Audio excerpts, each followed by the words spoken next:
Mas afinal, o que a igreja primitiva cria que eu ainda não sei? Como eu sei o que eles criam, acontece até hoje. Qual é a igreja verdadeira? Será que eu estou na igreja verdadeira? Se você não sabe, fique comigo que você vai descobrir neste vídeo. Santidade da Igreja. São Cipriano, na obra Carta 62, século 3. Eu quero que você anote essas obras e você mesmo vai pesquisar. O que São Cipriano vai dizer? Não pode ter Deus por pai quem não tem a igreja por mãe. A pergunta que fica, qual igreja? Aquela que batiza criança ou aquela que não batiza? Aquela que tem bispo ou aquela que não tem bispo? Aquela que coloca mulheres como sacerdotisa no altar ou aquelas que proíbem mulheres no altar? São várias situações. Aquela que crê na Eucaristia, aquela que não crê na Eucaristia. Aquela que diz que o pão é apenas um símbolo ou aquela que diz que a hóstia é verdadeiramente o corpo de Cristo. Então você tem que colocar sempre essas perguntas. Qual igreja está com a verdade? E aqui, na igreja primitiva, você vai entender qual que é a crença dos cristãos daquela época, do século I até os dias de hoje. Você vai entender o que eles criam. E esse crer deles foi uma construção orgânica para que se chegasse até hoje. Então, se você volta lá na fonte primária para você entender o que eles criam, você vai saber qual é a igreja verdadeira. Aí vai dizer assim, em Efésios 5, 25, 27. Eu vou pegar aqui na Bíblia agora. Efésios 5, 25, 27. Pode pegar sua Bíblia agora também para conferir. O que Cristo vai falar sobre a igreja? O que é esta igreja que ele vai falar? Marido, amai as vossas mulheres como Cristo amou a igreja e se entregou por ela. Qual igreja que Cristo se entregou? Qual é a verdadeira? Qual Cristo fundou? Aí talvez você me diga assim, Silvana, mas não existe uma igreja visível. A igreja ela é invisível porque somos nós a igreja. Aqui eu posso te dizer que nas obras que eu estive estudando, vai trazer também a resposta da igreja visível e da igreja não visível. Então aqui nas Sagradas Escrituras, em Efésios 5, 25 e 27, vai dizer que Cristo tem uma igreja. Mas qual é essa igreja? Fundação da igreja visível e da igreja invisível. Ela é uma somente, mas ao mesmo tempo que essa igreja ela é visível, ela é invisível também. E em qual obra, qual cronista daquela época da igreja primitiva que vai falar sobre essa igreja que ela é ao mesmo tempo que invisível, ela é visível? O autor vai ser Santo Inácio de Antioquia. E quem que foi Santo Inácio de Antioquia? Ele foi nada mais, nada menos do que discípulo direto do apóstolo João. Então, quando você vai na fonte primária e você estuda ali o que esses cronistas falavam, você vai entender que os ensinamentos que o apóstolo João cria foram passados para Santo Inácio de Antioquia. Por isso que ele foi um discípulo e foi mártir direto ali que conviveu com o apóstolo João. E que o Santo Inácio de Antioquia ele vai dizer sobre a fundação da igreja? Ninguém pode ter Deus por pai se não tiver a igreja por mãe. Ele vai dizer na obra dele, Carta aos Esmirnitas 8.1. Se você quiser conferir essa obra, lá vai estar escrito. E você pode me dizer também, Silvana, mas na Bíblia não tem sobre a igreja visível e invisível. Nós sempre batemos na mesma tecla, e se você ler com muita atenção, com o coração aberto, sem preconceitos, você vai entender a chave desse versículo, que é versículo Mateus 16, 18. O que Cristo disse para Pedro? Eu te digo, tu és Pedro, e sobre esta pedra edificarei a minha igreja. A igreja de Cristo invisível, mas ele precisava mostrá-la de uma forma visível, através de Pedro. e as portas do inferno não prevalecerão contra ela, não contra elas. Cristo foi muito claro aqui, que ali, através de Pedro, Cristo estava fundando a sua igreja, edificando a sua igreja através de Pedro. E com Pedro, Cristo deixou claro que as portas do inferno nunca prevaleceriam sobre a igreja dele. Não é as igrejas, são as igrejas que vieram depois, as igrejas que foram fundadas por homem. Não, a igreja que foi fundada por Cristo, por isso que ela é santa, por isso que ela é invisível e visível ao mesmo tempo. A igreja como o corpo místico de Cristo. O que isso quer dizer? Quem foi que disse isso? O próprio apóstolo Paulo. Embora ele seja apóstolo, ele tem cartas que não entraram ali nas Sagradas Escrituras, mas é tida como carta de um cronista por causa da fundação da igreja. Está na obra Carta aos Efésios e ela é do século I. Vai dizer, assim como o corpo é um e tem muitos membros, assim também é Cristo. Aí o versículo que traz esse respaldo de que a igreja é o corpo místico de Cristo é: Cristo é a cabeça do corpo, que é a igreja. Ou seja, se Cristo é a cabeça, esta cabeça, que é Cristo, só tem um corpo. Cristo não tem vários corpos.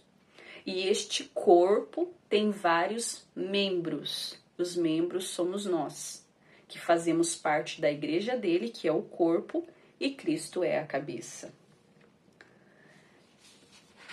E talvez você me diga assim, Silvana, mas como que eu vou ter esse entendimento de que Cristo é a cabeça e membros não são outras igrejas?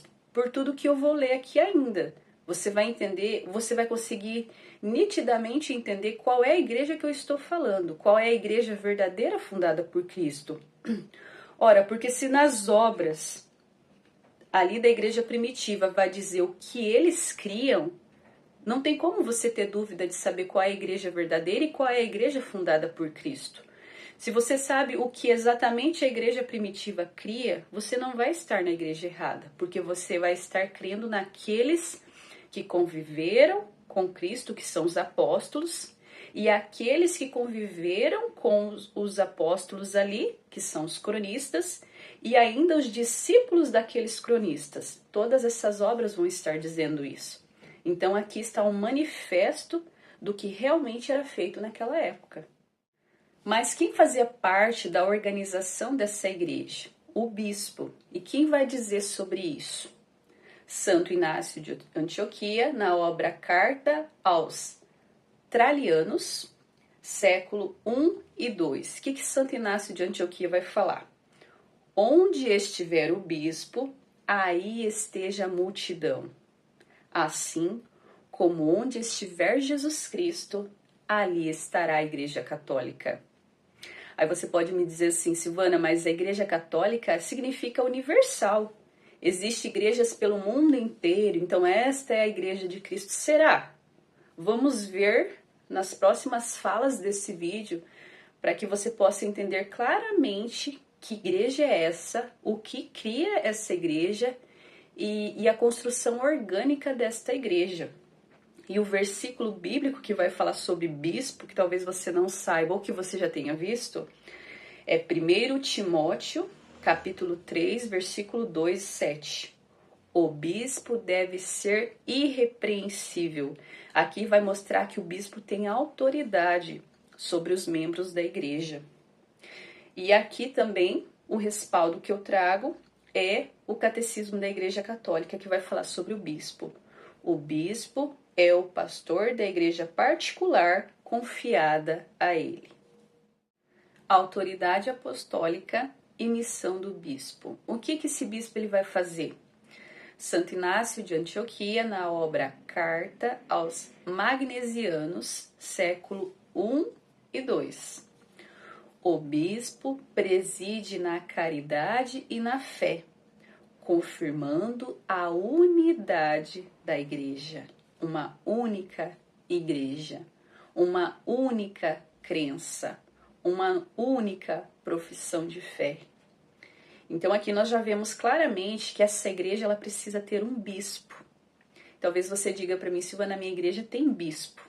Mas quem que é o fundador dessa igreja? É um homem? Então aí você já começa a desconfiar que talvez essa igreja que você está hoje não é a igreja fundada por Cristo. Porque ela tem um fundador com CNPJ, que todo ano é lembrada a memória daquele fundador. Então você tem que sempre ter esse alerta. A igreja que eu estou foi fundada por Cristo? Se não, você precisa se aprofundar mais na igreja primitiva para saber o que realmente ela cria. E o versículo bíblico que vai trazer é 1 Timóteo 5, capítulo 5, versículo 17. Os presbíteros que governam bem sejam considerados dignos de dobrado respeito. Aqui, presbíteros são os bispos. E na doutrina católica vai dizer, no Catecismo da Igreja Católica, parágrafo 1555, vai dizer: o bispo é o pastor da igreja particular que lhe foi confiada. Aí agora eu vou falar sobre a sucessão apostólica. O que seria essa sucessão apostólica? Na Bíblia eu vou mostrar também que na Bíblia tem a sucessão apostólica. E aqui vai dizer também que um bispo foi ordenando outro bispo para que aquela crença fosse repassada e que os ensinamentos da igreja primitiva não se perdessem. Então, Cristo deixou uma igreja, Cristo deixou bispos ordenados, através dos apóstolos ali foram se escolhendo bispos. Depois esses bispos, antes de morrer, foram escolhendo outros bispos e assim foi acontecendo a sucessão apostólica. Quem que vai dizer? Qual que é o autor que vai dizer sobre sucessão apostólica? Esse autor se chama Santo Irineu de Leão, em sua obra Contra Heresias no século II. Ele vai dizer assim: para que ninguém se engane, temos a sucessão dos bispos, que foram instituídos pelos apóstolos. Daqui a pouco eu vou ler aqui na Bíblia para você e você vai ver claramente essa sucessão apostólica. Daí na Bíblia vai ser em Atos capítulo 1, versículo 20 e 26. Vai dizer assim: e eles escolheram 2 para substituir Judas. Aqui é Atos 1, 20 e 26. Eu vou pegar aqui para você agora, aqui na Bíblia, para você ver que aqui o versículo já vai mostrar claramente a escolha de Matias como o sucessor. Ele vai substituir Judas Iscariotes, porque Judas Iscariotes se enforcou. Então, precisavam, como era 12, Cristo havia escolhido 12, e Judas se enforcou porque traiu Jesus, os apóstolos se reuniram, encabeçado de Pedro, e ali eles escolheram Matias. Eu vou ler aqui a passagem de Atos, capítulo 1, 20 e 26, que vai falar assim: convém, pois, que destes homens que têm estado em nossa companhia todo o tempo em que o Senhor Jesus viveu entre nós,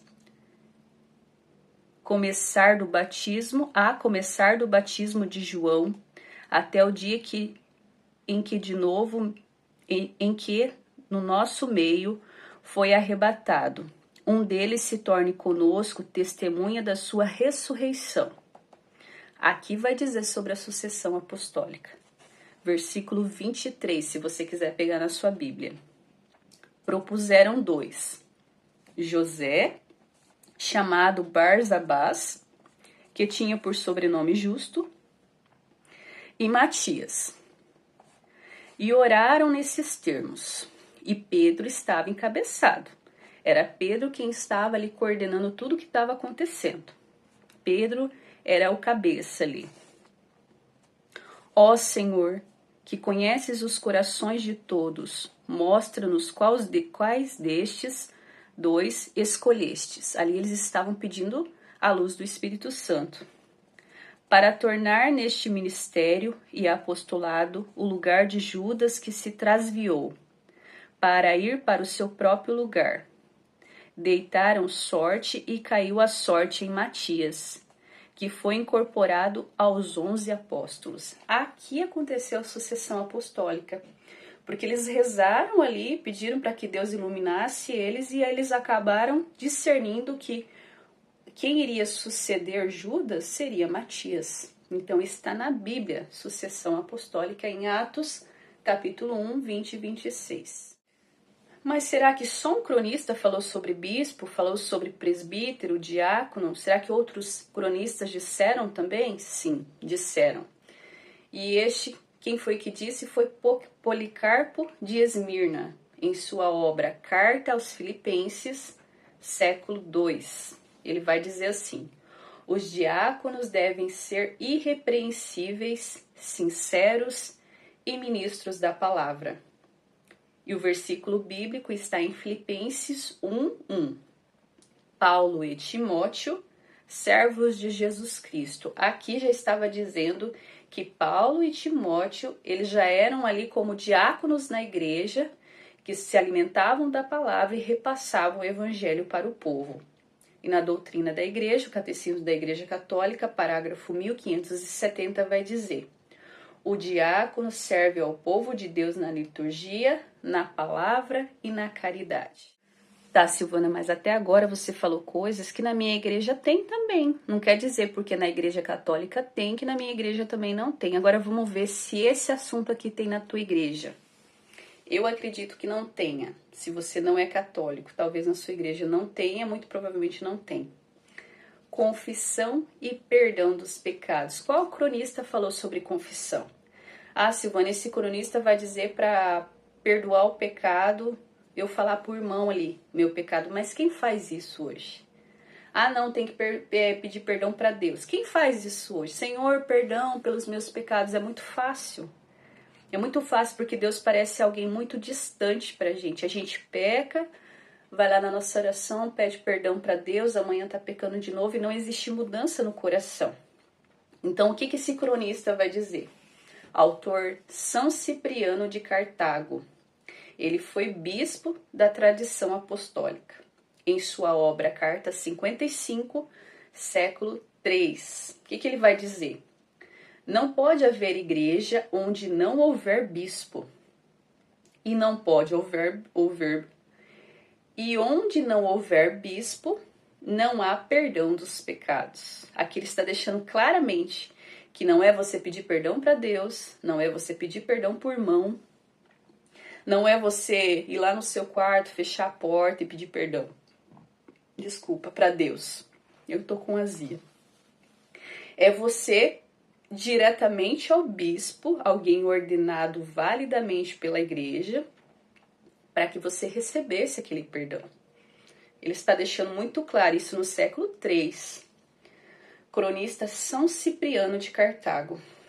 E qual o versículo bíblico que vai falar sobre perdão de pecados, que você precisa confessar os seus pecados, e não é para Deus? É claro que na doutrina católica, nós sabemos que quem perdoa é Deus. Mas Deus, em sua infinita misericórdia, deixou os bispos, que hoje são também os padres na igreja, que isso tudo é um desmembramento orgânico para que se chegasse o perdão dos pecados para os padres também, mas aqui nós estamos falando de bispo em específico. Ele vai dizer assim, no versículo de João, capítulo 20, 23. Aqueles a quem perdoardes os pecados são perdoados. Ele vai falar de você que você precisa confessar os seus pecados para o bispo, você precisa confessar os pecados para o padre. Por quê? Porque você precisa ter aquele momento em que você vai ter que criar vergonha na sua cara e parar de pecar. Você vai ter que chegar diante do padre e ali verbalmente dizer o que você fez. E ali o padre em persona Christi, o bispo em persona Christi, na pessoa de Cristo, com o perdão dos pecados através de Cristo, os seus pecados são perdoados. E a doutrina da igreja, o Catecismo da Igreja Católica, 1441, vai dizer: o sacramento da penitência é necessário para perdão dos pecados graves cometidos após o batismo. Então aqui a gente vê claramente que a ordenação de um bispo não era para qualquer coisa. É porque o bispo ele estava sendo usado por Deus para que o seu pecado fosse perdoado. Tem isso na sua igreja hoje? Acho. Tá, Silvana, mas esse cronista aí que você falou sobre perdão, mas mais algum cronista falou sobre perdão? Falou. Quem falou foi Tertuliano, na sua obra Apologética, século II. Ele vai dizer assim: confessar o pecado publicamente na igreja é necessário para receber a penitência. Então a gente vê que essa construção orgânica sobre a confissão, ela foi sendo desenvolvida ao longo do tempo. Naquela época, você precisava confessar os seus pecados graves publicamente para a igreja. Então toda a igreja sabia como era o seu pecado, qual era o seu pecado. E muitas vezes, para você cumprir a penitência desse pecado, você levava meses ou às vezes até anos para cumprir. Então era muito pesado para a pessoa. Aí com o tempo a igreja foi discernindo e foi colocando a confissão e o perdão dos pecados de maneira individual e também o segredo de confissão. Então hoje você confessa, mas os seus pecados ninguém fica sabendo, somente o padre que perdoa em persona Christi. E o versículo que vai dizer sobre isso é Tiago, capítulo 5, versículo 16. Confessai as vossas culpas uns aos outros. Se você for ler ali o versículo, você vai dizer quem são esses uns aos outros.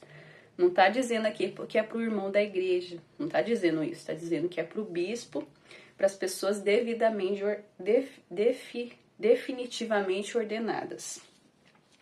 E o Catecismo da Igreja Católica, parágrafo 1455, vai dizer sobre confissão. A confissão dos pecados é parte essencial do sacramento da penitência. Sacramento do batismo.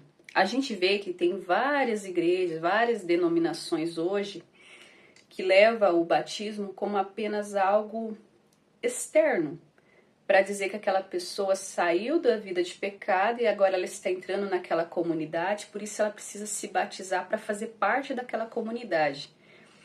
É dito em muitas igrejas, denominações, de que o batismo não confere graça santificante e nem apaga os pecados. Mas a gente precisa voltar para a igreja primitiva para relembrar o que é o sacramento do batismo, o que é que a igreja primitiva falava que era o batismo. E quem vai dizer é São Justino Mártir, na sua obra Apologia 1, século II.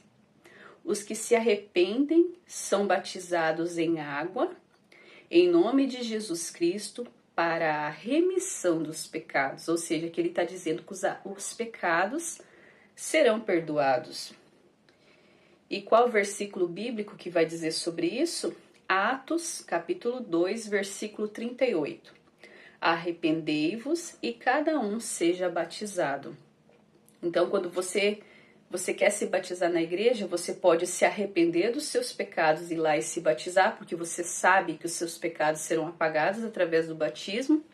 E na doutrina católica também vai falar do pecado original.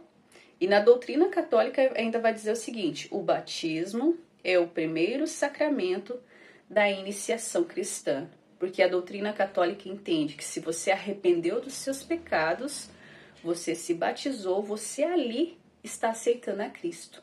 Está aceitando ter uma vida nova em Cristo. Qual era o significado do domingo para os cristãos lá na igreja primitiva? Vai dizer sobre a celebração do domingo. E quem vai dizer sobre isso é São Justino Mártir, na sua obra Apologia 1, século II. Vai dizer assim: no dia chamado do sol, reunimo-nos para partir o pão. E o versículo bíblico vai dizer em Atos, capítulo 20, versículo 7, no primeiro dia da semana, que a gente vai entender depois que Jesus ressuscitou, no dia da ressurreição dele, passou a ser domingo, como o primeiro dia da semana, e ali os cristãos começaram a comemorar o domingo como o dia do Senhor. No primeiro dia da semana, quando nos reunimos para partir o pão. É a mesma fala praticamente de São Justino Mártir. E na doutrina da igreja vai dizer: o domingo é o dia principal para a celebração da Eucaristia. Aí talvez você diga, não, mas está dizendo sobre pão, não está dizendo sobre a Eucaristia. Aguarda nesse vídeo que você vai ver que não é só sobre o pão que os cronistas estão dizendo. Eles vão dizer especificadamente sobre a Eucaristia. Corpo e sangue de Cristo.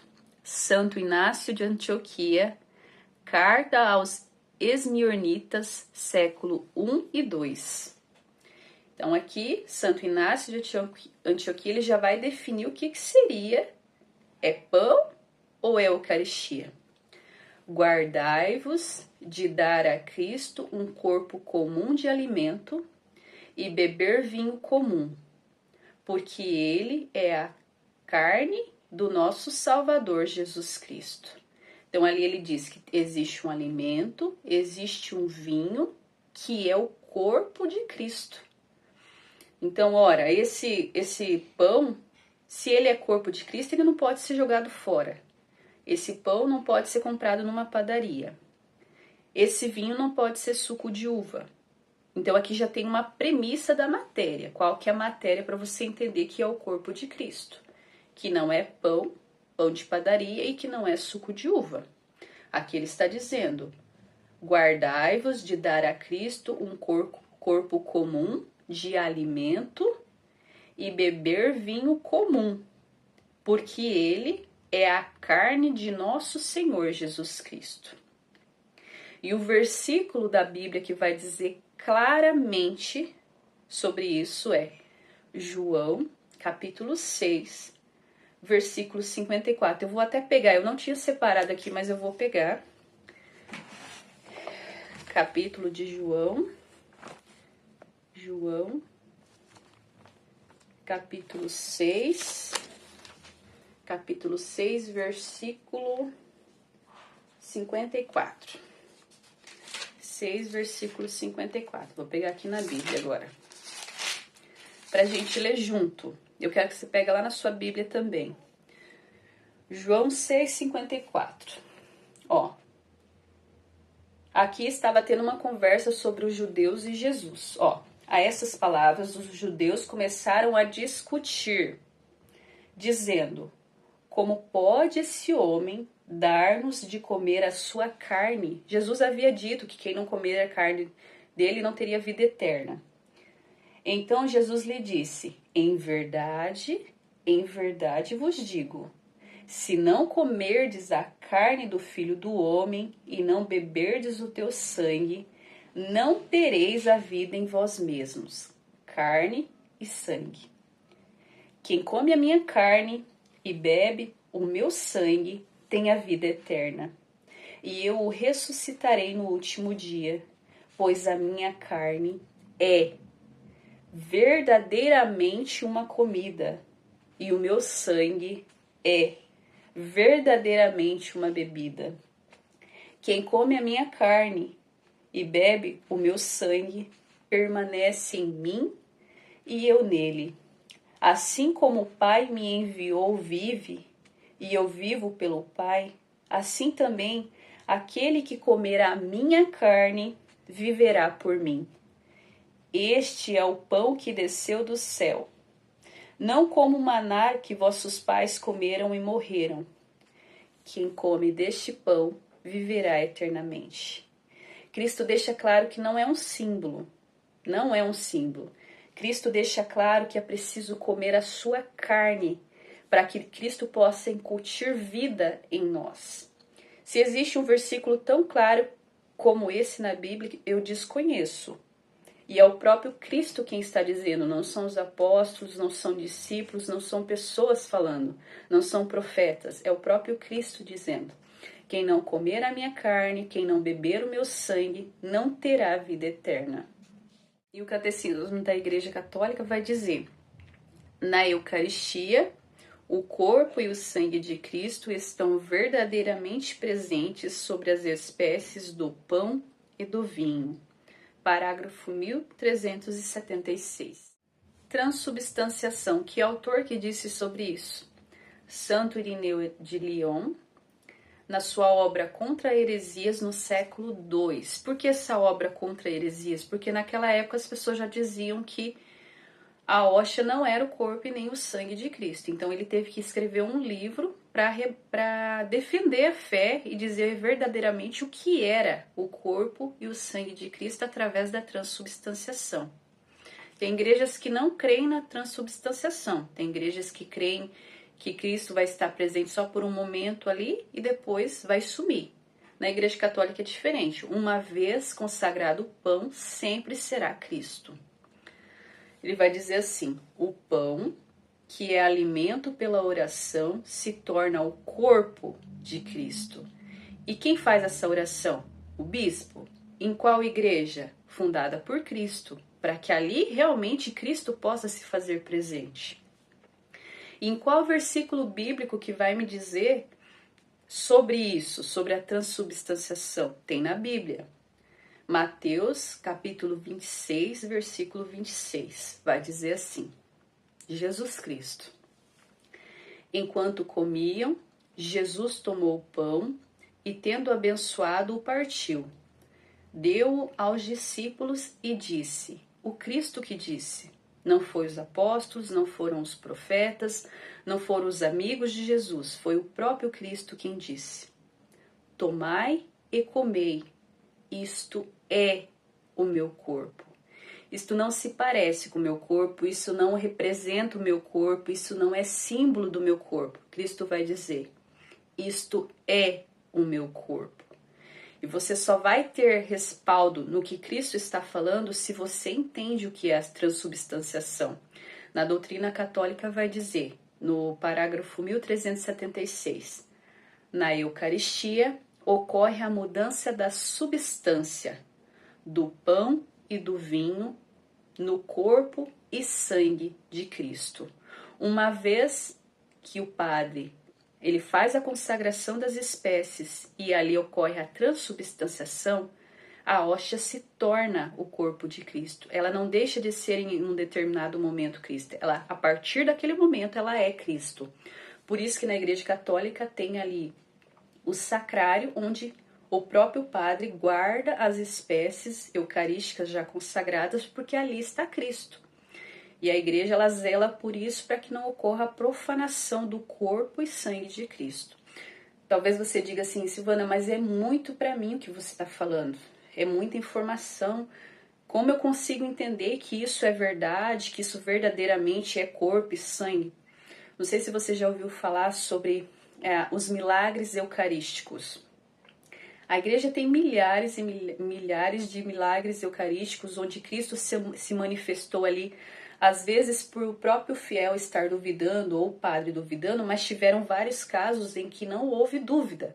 Cristo apenas quis se manifestar para os fiéis ali, para que os fiéis aumentassem ainda mais a fé. Por graça e por caridade de Deus, ele se fez ali presente visivelmente na hóstia, para que as pessoas crescem cada vez mais. Mas um exemplo que você pode ver que verdadeiramente a hóstia se transformou em carne e sangue é o milagre de Lanciano. Esse milagre ele está na internet, é só você buscar e estudar, mas vai a fundo e estuda o que aconteceu com os cientistas, o que eles descobriram, porque assim a igreja ela não revela que é um milagre eucarístico, ela apenas envia para um laboratório. E geralmente os cientistas são ateus, ninguém ali é cristão, e a igreja não fala também que é um milagre eucarístico, porque a igreja é a primeira a desconfiar se realmente aquilo ali é um milagre eucarístico, e é colocado ali vários tipos de testes laboratoriais para que se descubra o que aconteceu com aquela hóstia. E nesse milagre em específico, o milagre de Lanciano, vai dizer o que aconteceu com aquela hóstia e que ela permanece até hoje, visivelmente você pode ver ela. Mas veja o relatório dos cientistas, o que os cientistas descobriram. Então tudo isso você pode procurar aí na internet para você pesquisar e estudar aí a fundo e entender o que é a transubstanciação. Se aprofundando mais na Eucaristia, vai falar sobre a presença real de Cristo na Eucaristia. Quem foi que disse isso? Qual cronista que disse? São Cirilo de Jerusalém, na sua obra Catequeses, mistagógicas, no século IV. Ele vai dizer assim: após a oração de bênção, o pão e o vinho se tornam o corpo e sangue de Cristo. São Cirilo de Jerusalém, no século IV, está dizendo que após a oração da consagração ali, o pão e o vinho se tornam o corpo e o sangue de Cristo, que são pessoas que conviveram com os discípulos, e os discípulos conviveram com os apóstolos, e os apóstolos conviveram com Cristo. Onde está o erro desta ordenança daquela época? Não existe erro, é isso que eles criam. Não era um símbolo, não era um memorial, é Cristo. E ali no versículo 1 Coríntios 10, 16 vai dizer, São Paulo, né? São Paulo ele estava ali perguntando para as pessoas, o cálice da bênção é a comunhão do sangue de Cristo? Ele estava ali, porque ele já sabia que era, mas as pessoas estavam duvidando, então ele disse ali, o cálice da bênção é a comunhão do sangue de Cristo? Eu vou até pegar esse versículo. Eu não tinha separado, mas eu vou pegar. 1 Coríntios, capítulo 10, 16. Capítulo 10, 16. Solução prática para evitar o escândalo. O cálice de bênção que benzemos não é a comunhão do sangue de Cristo? E o pão que partimos não é a comunhão do corpo de Cristo? Uma vez que há um único pão, nós, embora sendo muitos, formamos um só corpo, porque todos nós comungamos o mesmo pão. Mais claro do que isso, impossível, São Paulo está dizendo. E na doutrina católica vai dizer, no Catecismo da Igreja Católica, parágrafo 1374, na consagração, ocorre a verdadeira presença de Cristo sobre as espécies eucarísticas. É Cristo.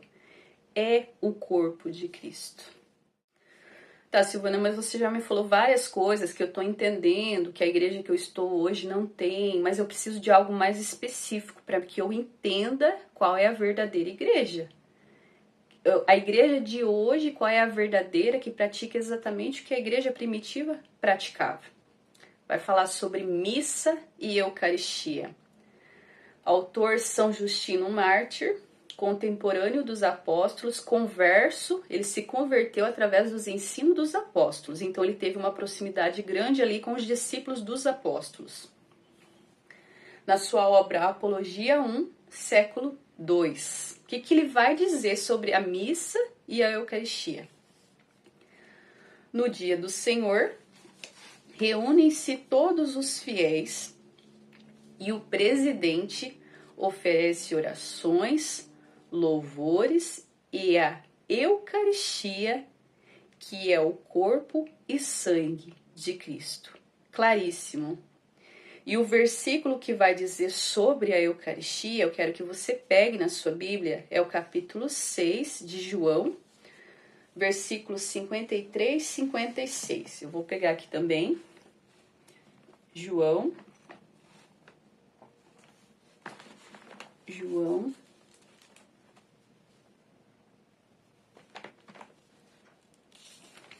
Três, 53.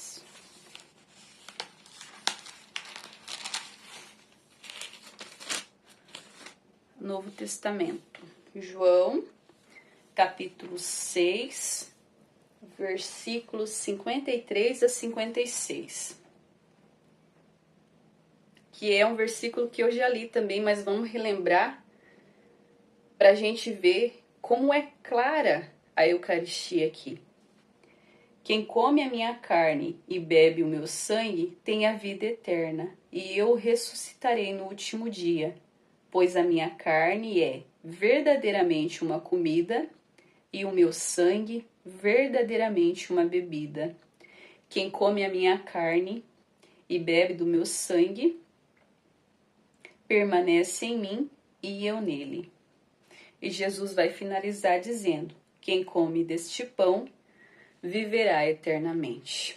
E na doutrina católica vai dizer: Catecismo da Igreja Católica, no parágrafo 1323, vai dizer: a Eucaristia é o sacramento em que Jesus Cristo se faz presente sobre as espécies do pão e do vinho. Então aqui a gente viu que praticamente tem as coisas principais ali que tem dentro da Igreja Católica que você não vê em qualquer denominação é confissão de pecados, missa, Eucaristia, bispo. Bispo tem igrejas que têm culto protestante, mas não são bispos ordenados validamente através de uma sucessão apostólica. Então ali a gente já vê qual é a igreja que a gente vai se enquadrar mais naquilo que é verdade, que foi ensinada desde a igreja primitiva até os dias de hoje. Quem vai dizer sobre devoção aos santos? Esse é um assunto espinhoso, que se você tem dificuldade, você vai entender o que Orígenes dizia. Ele foi discípulo da escola catequética na cidade de Alexandria, na sua obra Homilias sobre as Escrituras, século III. Aqui nós já vemos que no século III, anteriormente já se tinha a devoção aos santos, mas ele teve que escrever sobre isso, para que as pessoas entendessem. Os santos são exemplos vivos que intercedem por nós diante de Deus. E o versículo bíblico vai estar em Apocalipse, capítulo 5, versículo 8. E eles seguravam harpas e taças de ouro cheias de incenso, que são as orações dos santos. E a doutrina católica, no parágrafo 2683, vai dizer: os santos intercedem por nós e são objetos da devoção dos fiéis. Quem mais disse sobre devoção aos santos? São Cipriano de Cartago, carta 55, século III. Somos um corpo na comunhão dos santos, participando da mesma vida em Cristo. E qual versículo vai dizer sobre a comunhão dos santos? Eu quero que você pegue na sua Bíblia. Apocalipse, capítulo 8, versículo 3 e 4. Apocalipse, versículo 8, capítulo 3 e 4, lá no final da Bíblia.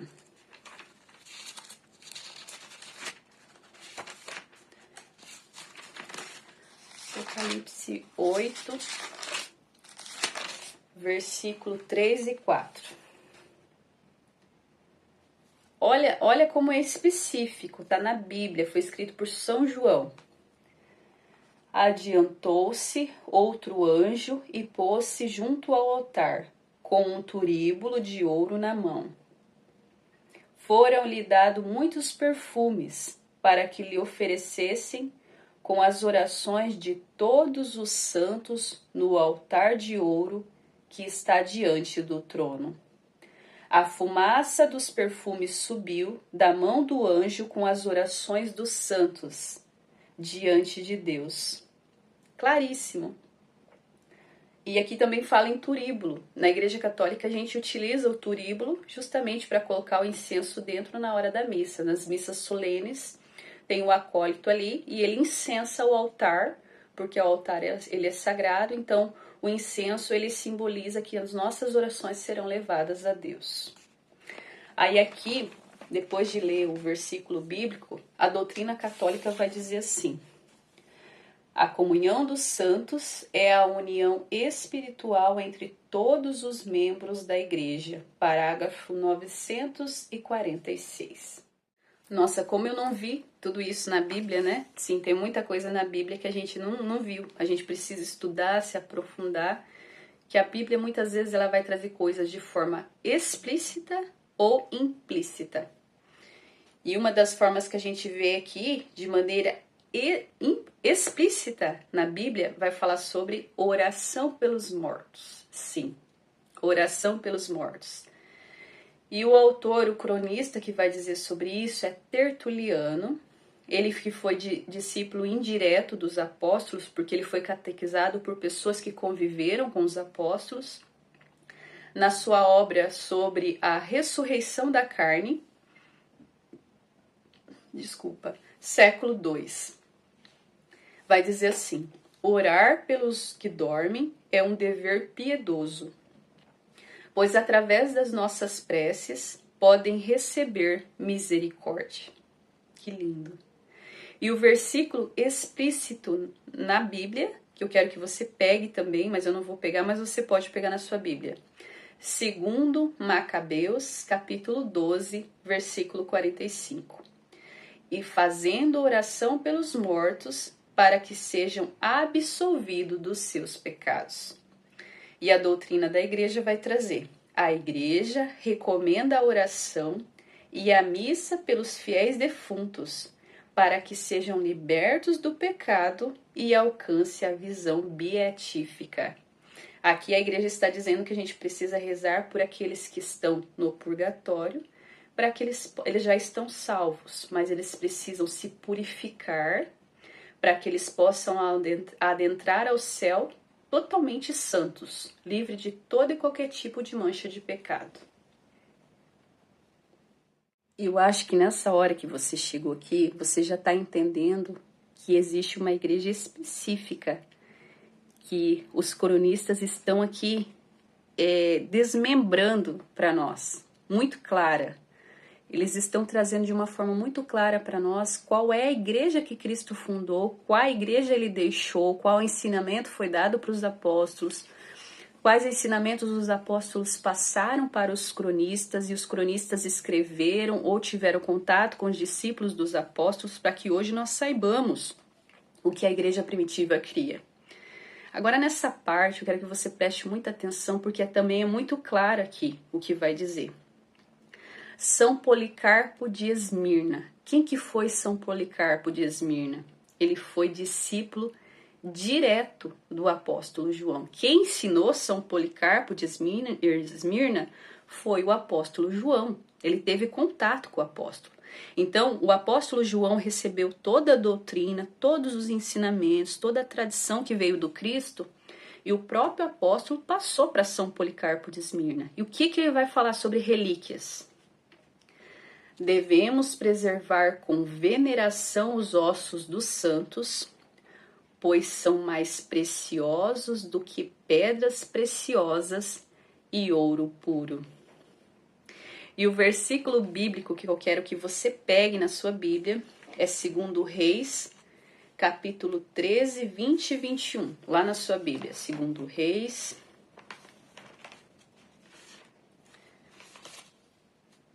capítulo 20. Deixa eu ver, tá aqui, ó. 2 Reis, capítulo 13, versículo 20 e 21. Claríssimo. Na Bíblia, ó, palavra de Deus. Vai estar ali. 2 Reis, capítulo 13, versículo 20 e 21. Eliseu morreu e foi sepultado. Guerrilheiros moabitas faziam cada ano incursões na terra. Ora, aconteceu que um grupo de pessoas, estando a enterrar um homem, viu uma turma desses guerrilheiros e jogou o cadáver no túmulo de Eliseu. Pegaram o cadáver do homem morto e jogou dentro do túmulo de Eliseu. O morto, ao tocar os ossos de Eliseu, voltou à vida e pôs-se de pé. Isso é santidade. Por isso que a Igreja Católica hoje, ela guarda as relíquias dos santos. Ela tem santos com corpos incorruptos. O que seriam corpos incorruptos? A pessoa, ela chegou num nível de santidade tão grande, porque ela se utilizou desses exemplos de santos que nós vemos na Sagrada Escritura, ou pessoas que tiveram uma vida tão íntima com Cristo, que já viviam ali naquele odor de santidade em vida mesmo. Essas pessoas foram tão santas que nem a própria terra consumiu a carne dessas pessoas. Então, se você for procurar hoje na Igreja Católica sobre corpos incorruptos, você vai ver uma imensidão de santos que a terra não consumiu partes do seu corpo. Então, você vê santos ali que às vezes a língua ela não se decompôs, ela se manteve intacta, porque A pessoa ela tinha uma santidade muito grande ao falar. Ou então, por exemplo, o Padre Pio, um exemplo. O Padre Pio, a mão dele é uma mão incorrupta, porque ele consagrava a hóstia. E Cristo em vida deu as próprias chagas dele. Tudo isso você pode procurar na internet, não é invenção. Você pode ir a fundo, vai até onde você quiser sobre essas coisas que eu tô te falando e você vai ver que tudo é verdade, que aqui não tem mentira, não tem ninguém inventando nada aqui. Você vai ver ali que na mão do Padre Pio tem as chagas do próprio Cristo. Tanto que a própria igreja desconfiou do Padre Pio. Padre Pio ficou um tempo sem celebrar a missa, porque a igreja achava que ele estava inventando tudo aquilo, que ele mesmo fazia aquelas chagas na mão para poder trazer fiéis para a igreja. Então, assim, no final tudo foi se esclarecendo, que realmente foi as chagas de Cristo. E quando foi retirado o corpo do Padre Pio ali de dentro do túmulo, foi constatado que a mão dele estava incorrupta. Aí tem santos que o rosto está incorrupto, tem santos que o pé está incorrupto, várias coisas que você pode procurar aí. E nós temos respaldo nas Sagradas Escrituras, que eu acabei de ler para você, mas também a doutrina vai dizer sobre isso. A veneração das relíquias dos santos é uma prática da igreja, como sinal da comunhão dos santos e expressão de respeito e amor pelos que morreram em Cristo. Então as pessoas tiveram uma vida tão santa, que nem a terra consumiu. E também Deus, por misericórdia, deixa algo do seu corpo preservado para que as pessoas que estivessem ali diante daquela pessoa, ao tocar aquela relíquia, também pudesse tocar um pouquinho do céu, né? E muitas pessoas recebem graças ao ter essas relíquias em casa. Muitas pessoas têm relíquias de 3º grau, relíquias de 2º grau, relíquias de 1º grau. Eu tenho relíquias de 3º grau. Não tive a graça ainda de ter uma relíquia de 1º grau, mas tem muitas pessoas que têm. E isso significa que os santos estão junto de nós, intercedendo não apenas de forma invisível, mas algo daquele santo que remete a ele e nos traz todo aquele odor de santidade também. Tá, mas qual que é o papel de Maria? Você trouxe para mim várias coisas, mas eu quero saber sobre Maria, porque eu tenho muita dúvida sobre ela. Os católicos creem em Nossa Senhora, falam sobre Maria, falam sobre as aparições dela, mas eu quero entender o que eles criam ali naquela época e o que eles falavam sobre Maria. Então quem vai dizer é Santo Irineu de Lyon, que foi o quê? Ele foi discípulo do bispo Policarpo de Esmirna, que foi lá discípulo de São João, ele foi catequizado por São João. Então, toda a doutrina de São João foi passada para Policarpo de Esmirna. Policarpo de Esmirna catequizou Santo Irineu de Lyon. Ele vai dizer na sua obra Contra Heresias, século II. Maria, a Virgem, é verdadeiramente mãe de Deus, pois gerou a carne de Cristo, o Verbo eterno. E no versículo bíblico vai dizer assim, lá em Lucas capítulo 1, 43. E como me acontece que a mãe do meu Senhor vem a mim? Quem disse isso? Foi Santa Isabel. Quando Maria foi visitar Santa Isabel, que já estava no 6º mês de gravidez, ela foi recebida por Santa Isabel e Santa Isabel faz essa saudação a Maria. Em outras tradições vai dizer, de onde vem a honra de vir a mim, a mãe do meu Senhor. Então aí ela já estava dizendo que Nossa Senhora é mãe de Deus, já na própria Escritura. E a doutrina católica vai dizer, no parágrafo 495 do Catecismo, a Igreja proclama Maria, mãe de Deus, pela geração do Filho de Deus, feito homem.